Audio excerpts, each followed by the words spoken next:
The single leg faux jump rope is an exercise that mimics a jump rope exercise without using the jump rope. This is a great way to complete a jump rope exercise when you don't have access to a jump rope or don't yet have the coordination to jump rope.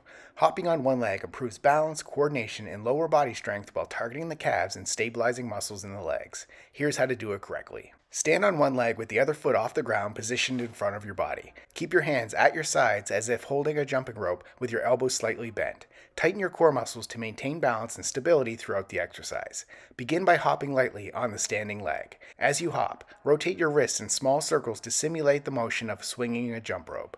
Keep a consistent rhythm with your hops and wrist movements. Aim for small, controlled hops rather than high jumps to maintain balance. Focus on landing softly to reduce impact on your joints. After completing the desired number of reps or time on one leg, switch to the other leg and repeat the exercise. Subscribe to get a new exercise video demo every day.